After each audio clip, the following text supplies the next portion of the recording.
ये अगली गिरफ्तारी कब होगी, गौहर की गिरफ्तारी कब होगी? 23 दिन बीत चुके हैं।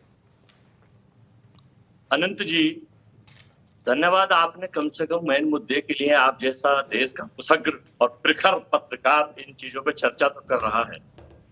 और जो देश की सरकार के आपने जो क्वेश्चन पूछे कि आखिर ये कब तक चलेगा, ये तो उसी दिन बंद हो जाएगा जिस दिन देश के प्रधानमंत्री आके अपील कर दें। सारे लोग सर्वदलीय बैठक की मांग कर चुके हैं, वो मांग नहीं मान रहे हैं। तो जिस दिन अपील कर देंगे प्रधानमंत्री जी कि भाई आप सारे ये सब चीजें बंद करिए, चीजें ठीक नहीं है, उसी दिन बंद हो जाएगा। ये नहीं सतत चलता रहेगा, ये लोग कह रहे हैं सब मांग कर।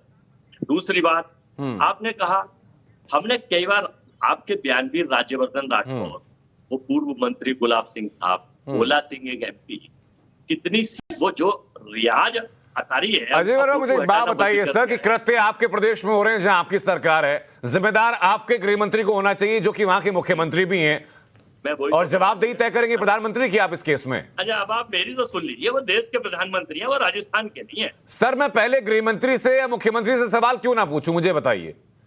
मेरी सुन लीजिए, तो मैं देश के किसी भी राज्य में कुछ हो तो लॉ एंड ऑर्डर की बात में सीधा जाके प्रधानमंत्री से की जाए। अनंत जी, ये उदयपुर की जो घटना है, ये क्रोनोलॉजी है, इसकी क्रोनोलॉजी समझिए सरकार की क्या है कि वो गुलाब सिंह से उसके संबंध में वो बीजेपी के अल्पसंख्यक सेल का पदाधिकारी है। 2019 से उसके ट्विटर हैंडल को उठाइए, 19 का, 20 का, 21 का रियाज अतारी, उसका फोटो दिखाना बंद कर दिया है। वो उसके गले में पटका गुलाब सिंह और उसके पदाधिकारी डालते हैं, उसका स्वागत करते हैं। अजय वर्मा जी, एक सेकंड सर, किस आदमी का पॉलिटिकल कनेक्शन किस पार्टी के साथ है मुझे उससे कोई मतलब नहीं है। नहीं, किसका पॉलिटिकल अलायंस किसके साथ है मुझे उससे कोई मतलब नहीं है सर।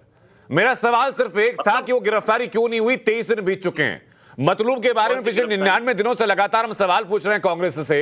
अशोक गहलोत सरकार से कोई जवाब देने को राजी नहीं कि करौली दंगे का मास्टरमाइंड मतलूब अहमद फरार क्यों है। 23 दिन से कौन सी गिरफ्तारी की बात कर रहे हैं? अगर तो आप जवाब किस बारे में दे रहे थे सर? नहीं, मैं तो आपको रियाज की पूछ रहा हूं। नहीं, मैं वही तो पूछ रहा हूं। अगर आपको यही नहीं पता कि मैं सवाल किस शख्स के बारे में कर रहा था, तो आप जवाब किसके बारे में दे रहे थे अब तक? मैं जवाब तो आपको यानी खाली बीजेपी और प्रधानमंत्री का नाम सामने आ जाता और अच्छा खासा लंबा भाषण आप झाड़ देंगे बैठ के। दोनों गिरफ्तार करके अरेस्ट करके दे दिए, फिर वो तुरंत NIA ने जांच ले लिया। हम NIA से अनुरोध करते हैं कि इनका नेक्सिस क्या है, इनकी क्रोनोलॉजी क्या है, इसे तो खोलिए। अच्छा, क्यों नहीं खोले? दूसरा आप कह रहे हैं कि मतलूब जो है 99 दिन हो गए।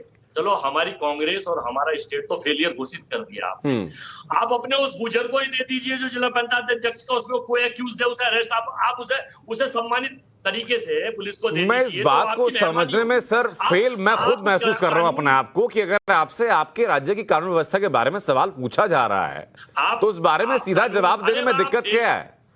मेरा सवाल हर्षवर्धन त्रिपाठी हमारे साथ जुड़ चुके हैं, वरिष्ठ पत्रकार है सर। हर्षवर्धन जी, मुझे बताइए जरा कि इस मामले में स्वीकृत करने में क्या परेशानी है कि भाई हाँ, हमारे जो गृह मंत्री हैं जो कि मुख्यमंत्री भी हैं वो फेल साबित हो रहे हैं, हमारी जो पुलिस है वो सही तरीके से काम नहीं कर पा रही, भले ही दावा किया जा रहा है जल्द गिरफ्तार कर लेंगे। मुझे लगता है कि इस बात को किसी को कहने की आवश्यकता ही अब नहीं है कि राजस्थान की सरकार पूरी तरह से फेल हो गई है।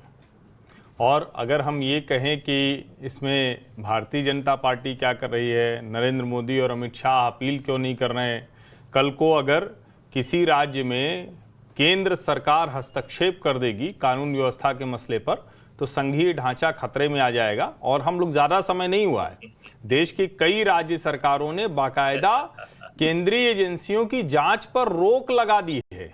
ये कोई हंसने वाली बात नहीं है, ये बहुत गंभीर मसला है। और अब एक मुख्यमंत्री वो जब उस एक दंगा होता है, दूसरा दंगा होता है, तीसरा दंगा होता है, उसके बाद गला काटकर हत्या कर दी जाती है, और उसके बावजूद अभी भी अगर वही राग चल रहा है, वही सुर है, तो सचमुच ये समझना बड़ा मुश्किल है कि क्या आप इस तरह की राजनीति को कर सकते हैं क्या। क्योंकि जनता को बहुत साफ दिख रहा है कि आप जिसको पकड़ते भी हैं वो थम्स अप दिखा रहा है, विक्ट्री साइन दिखा रहा है। पुलिस कहती है कि नशा बोल दो, हम नशे में बोल रहे थे। तो इसी सबसे स्पष्ट हो जाता है। और जो मतलूब से लेकर गौहर तक जो नहीं पकड़ पा रहे हैं उसको लेके कहेंगे कि केंद्रीय गृह मंत्री पकड़े। कल को केंद्रीय एजेंसी अगर पकड़ने चली आएगी तो कहेंगे कि ये संघीय ढांचे पर हमला है, राज्य की जो एक कहें कि कानून व्यवस्था की स्थिति है उसमें हस्तक्षेप हो रहा है। जी, एक एक करके अजय जी, मैंने आपको सर शुरुआत में पूरा वक्त दिया और चर्चा की शुरुआत मैंने आप से की, तो बाकी मेहमानों के बीच में बोलेंगे आप तो शोभा नहीं देता। मेरा सवाल दानिश कुरैशी आपसे है, मुझे बताइए कि दानिश कुरैशी क्या मानते हैं कि देश संविधान से चलेगा या फिर शरिया से चलेगा? उसके बारे में नहीं बताएंगे। एक सेकंड अजय जी, मैं आ रहा हूं आपके पास, अगला सवाल लेकर आऊंगा, अपनी बारी में आप बोलिएगा।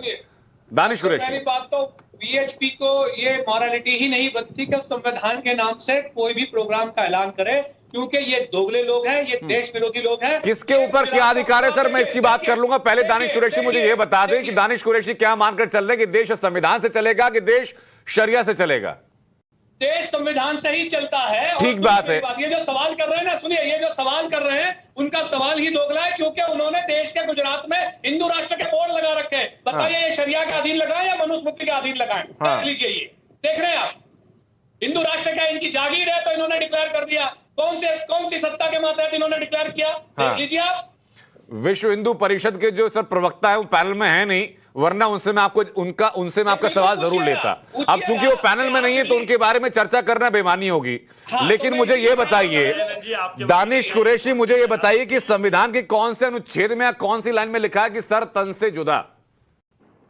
बिल्कुल कहीं नहीं लिखा। तो कहीं अगर नहीं लिखा तो इस नारे को देने वालों को उठाकर पटकना चाहिए जेल के अंदर, कि नहीं पटकना चाहिए? मेरी बात सुनिए, कहीं ये भी नहीं लिखा कि सर तन से जुदा, तो कहीं ये भी नहीं लिखा कि वो काटे जाएंगे तो ये चिल्लाएंगे। तो ये दोनों पैरिटी के साथ ये और वो कौन है सर? बात मत करिए। ये और वो कौन है? मैं बताऊं आपको कि जब मुल्ले काटे जाएंगे तो जे साहब चिल्लाएंगे। ये नारा किसका है बताइए? ये संविधान में लिखा है कहीं? हाँ, क्या आपने नहीं सुने ये नारे? कहे तो मैं वीडियो चला के दिखा दूं आपको। मैंने सारी वीडियोस देखी दानिश कुरैशी, और उन्हीं वीडियोस के आधार पर मैंने सीधा सवाल पूछा था आपसे कि संविधान के कौन से अनुच्छेद में कौन सी लाइन में लिखा कि सर तन से जुदा? अगर नहीं लिखा तो आप साफ कहिए कि ऐसे नारे देने वाले को उठाकर पटके जेल के अंदर। बिल्कुल, दोनों को बराबर जेल में पटकना पड़ेगा। और सवाल पूछिए फिर आप अजय वर्मा से, जो पैनल का हिस्सा है, कि आपकी सरकार अभी तक फेल क्यों हुई है? शर्मा को छोड़ देंगे और सवाल पूछिए फिर आप अजय वर्मा से कि उनसे पूछे कि आपकी सरकार फेल क्यों हुई है ऐसे नारे लगाने वालों को लेकर के।